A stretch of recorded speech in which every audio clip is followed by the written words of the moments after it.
It's my absolute pleasure to have a chat with Ram tonight, who I know a little through work in the wards. Ram, I think, is going to tell us about his a life choice that he made a year or so ago.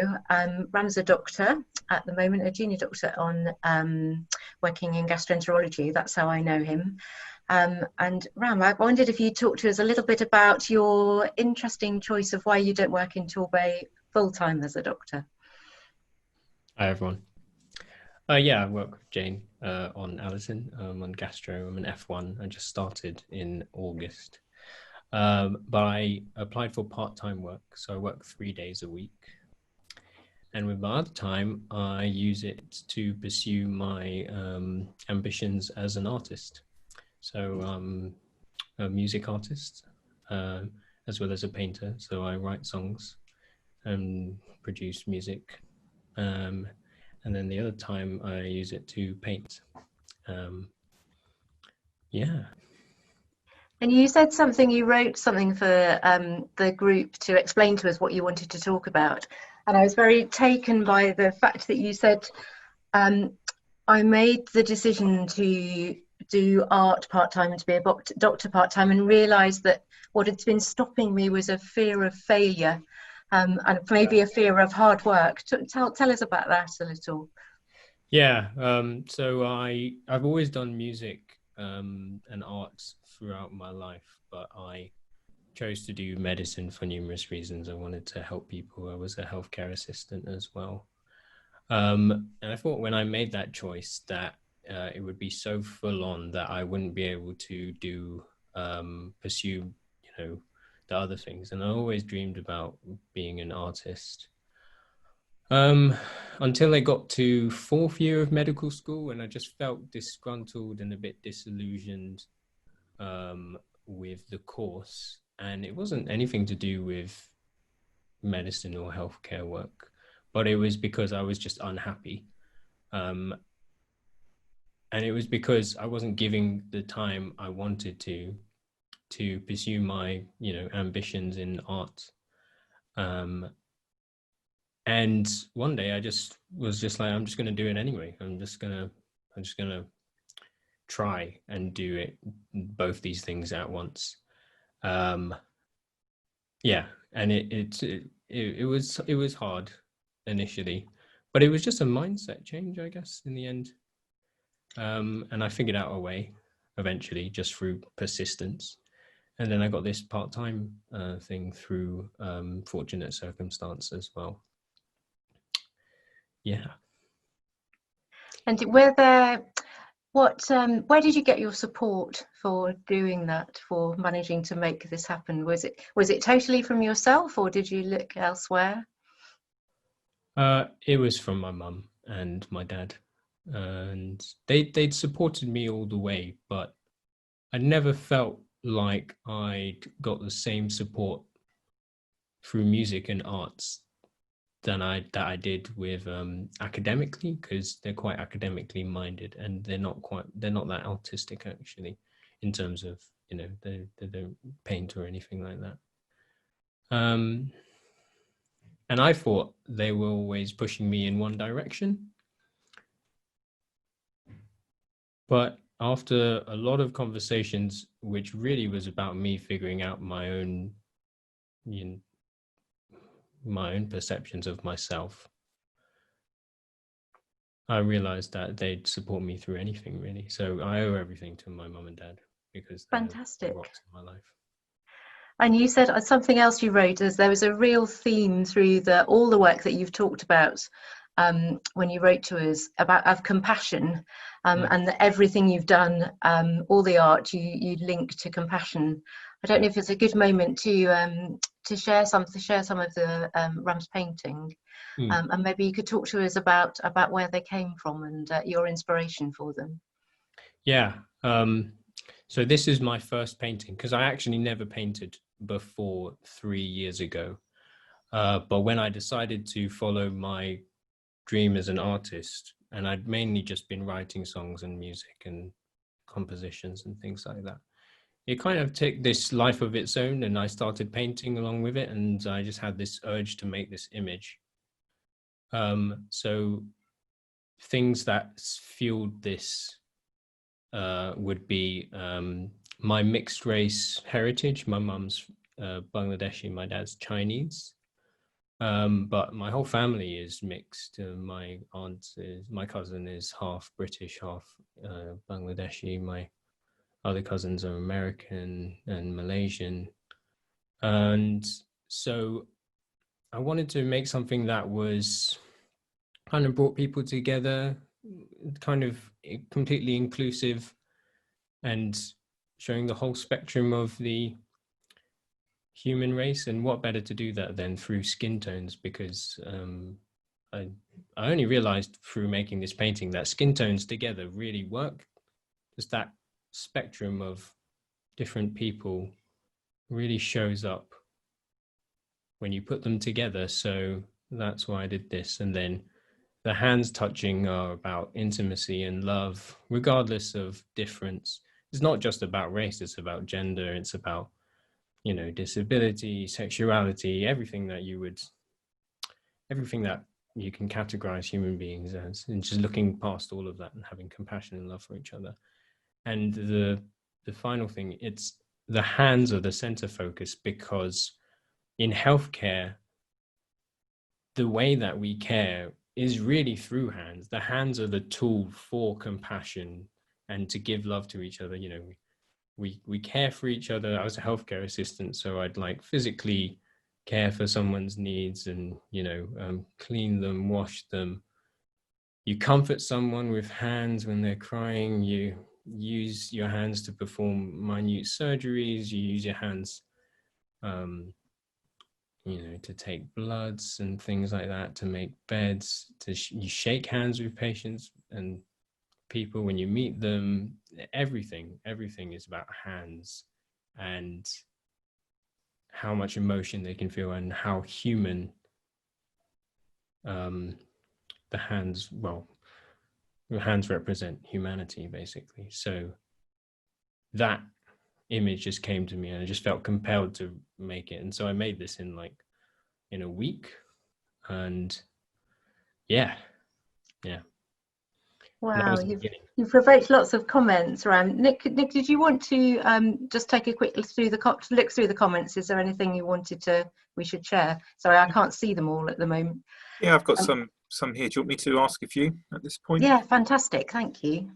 So there's a few comments that ask about, do you think you have your work-life balance kind of sorted now? I suppose that's something that we all kind of search for, isn't it? But do you feel like you're in a good sort of happy spot with work life? It's ever evolving, because I was a student when I started, so I spent 2 years perfecting the student work-life balance, you know, to fulfill things that I needed to do to pass medical school whilst being an artist. And then I came to do F1 and that completely shook everything up. And it's probably only until now that I've got a balance again. It took me a whole year though. So, and they'll probably change again when my role as when I become an F2, my role is going to change again. So it's just a constant rejuggling of things, basically. So I'm getting used to the rejuggling thing, but yeah. Charlotte asks, brave decision, when other medics can often be judgmental of anyone giving less than 100% to medicine. Do you have any reservations of working part-time in medicine, and do you ever consider working full-time as an artist? Yeah, well, initially I wanted to quit medical school to become an artist. I was that disillusioned with healthcare, mainly because I've got quite different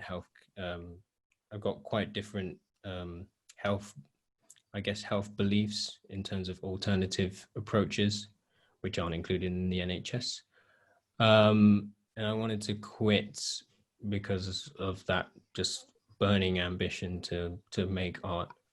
But that was just because I had a fear of hard work, basically. I didn't want to, I knew it was going to be hard work to do both. And that's why I wanted to quit.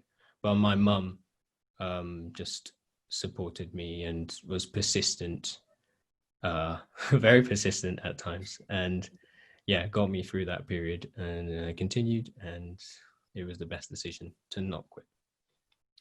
Here's another question, a really good one actually. How do you stay disciplined from when you're not working your medic days, but you're an artist on some days and you're a doctor on others? How do you have that divide in your mind, I suppose? Yeah, it's super difficult because the medic mind is quite problem solving based, and when you're like before, when I approached art, I was just in a creative space that I couldn't really,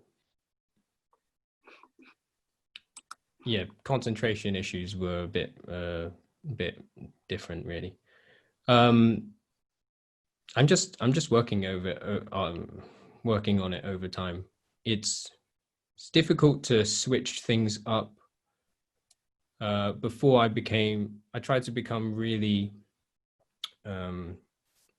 goal orientated, because that would help my productivity, but that sapped all my creativity.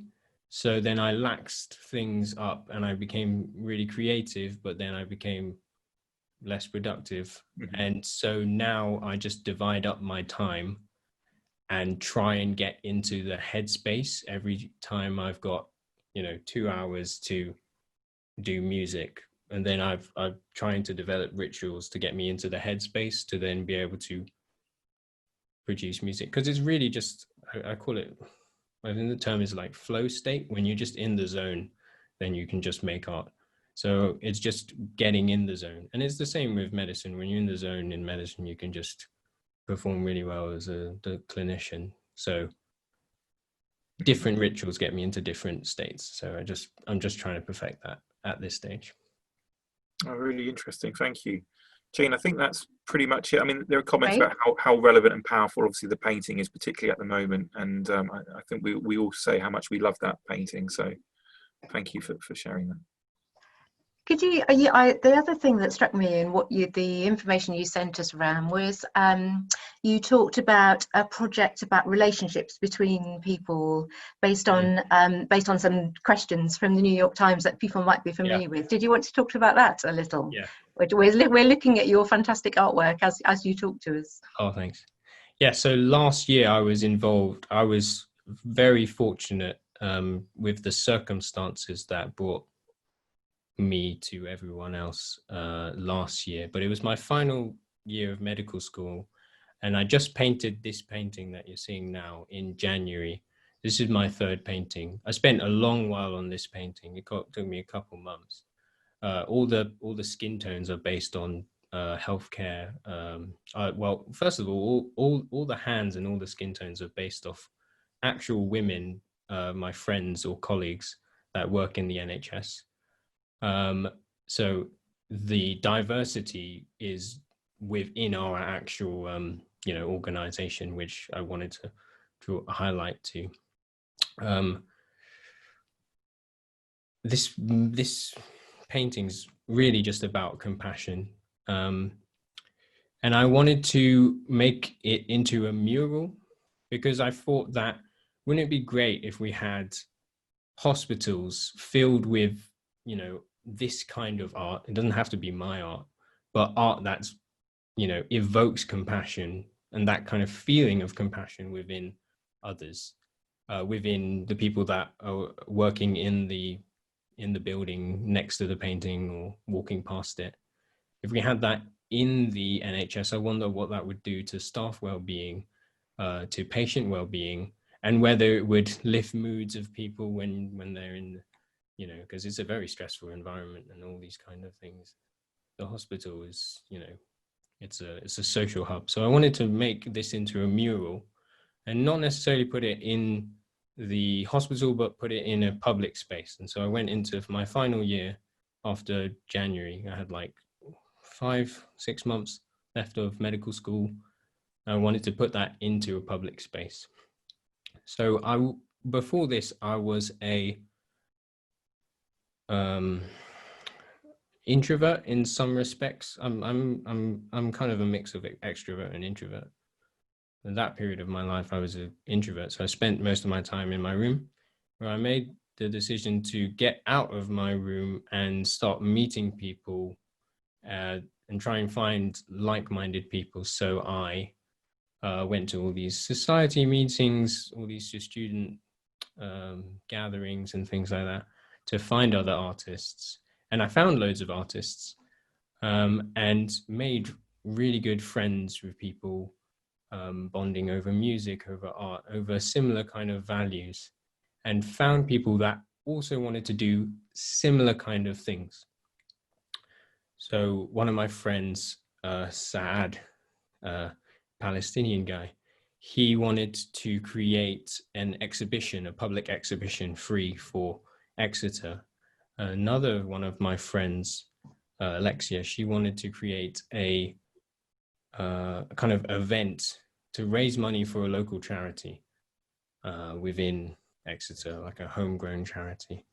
Another one of my friends, she studied psychology, Alia, and she wanted to create, she wanted to create a environment that could affect people's psyche in a positive way through the structure of the environment. So I kind of had all these friends that also had these kind of ambitions, and I looked at my own ambition and I figured, why don't we just put everything together and just, you know, create something, and I'm happy to drive it and lead it. And that's what we did. And so we had the idea. So we were playing around. We knew that it's going to be about compassion. And then my friend Alia found these questions online. These questions here. So these are published on the New York Times, and you can try these questions out between anyone. And I really do recommend it, especially with a stranger, because this is basically knowing someone, getting to like share each other's life stories, important relationships in their life, important memories, and just sharing that with each other.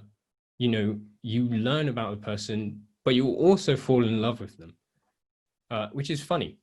And it works because there's multiple videos of people doing this with strangers. They get like a man and a woman, they've never met each other before. They sit them down, they do these questions over like 2 hours. They fall in love with each other. And then like a couple of those newly formed stranger couples have got married afterwards. So we were like, well, let's put it to the test. Let's get together as a group. Let's have a dinner and do these questions together.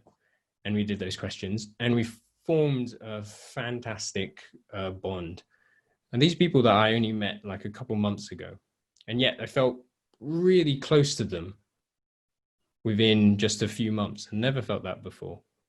It takes me a while to gain friends usually. Yeah, they're types of questions like this. What is your greatest accomplishment in life? What's your relationship with your mother? They're really personal. They go from really superficial and easy to say answer in the beginning to really deep at the end, to really like you're pouring your heart out at the end.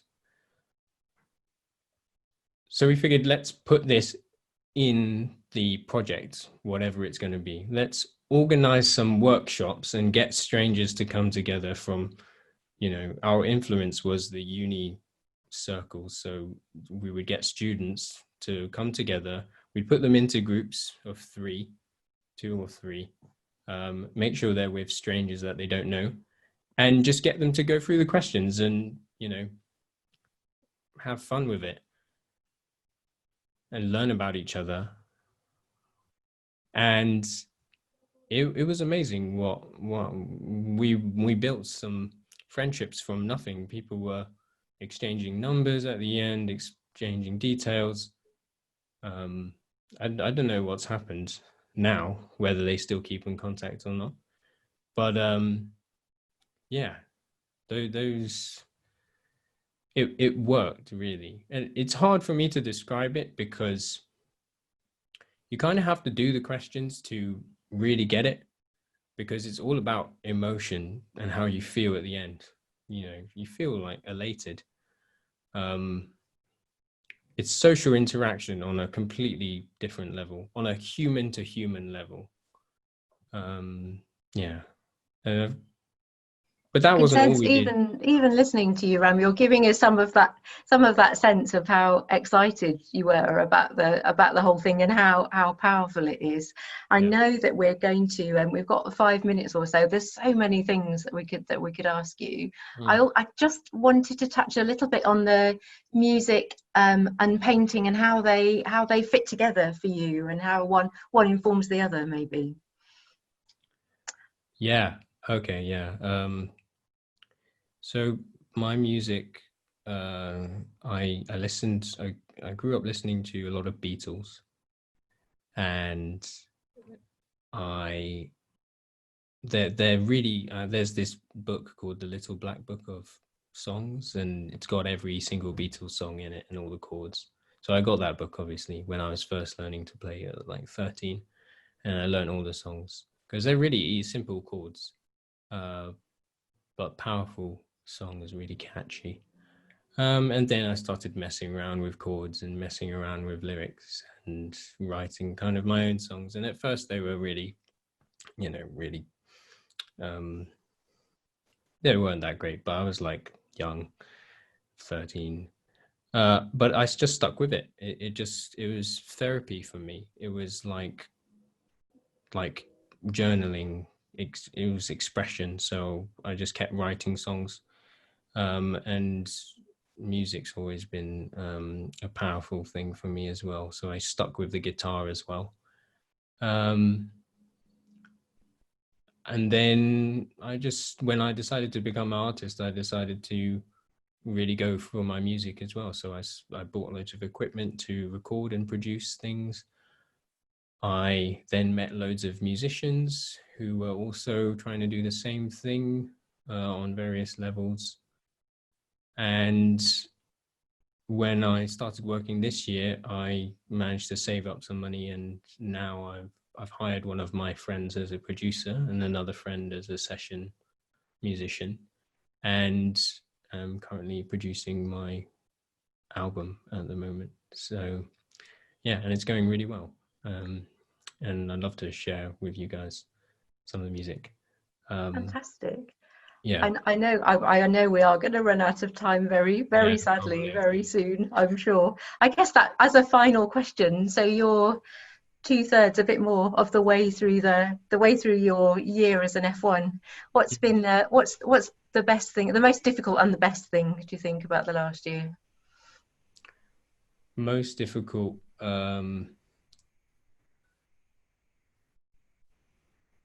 getting used to working life really, and the stresses of on the ward, and balancing that with everything else.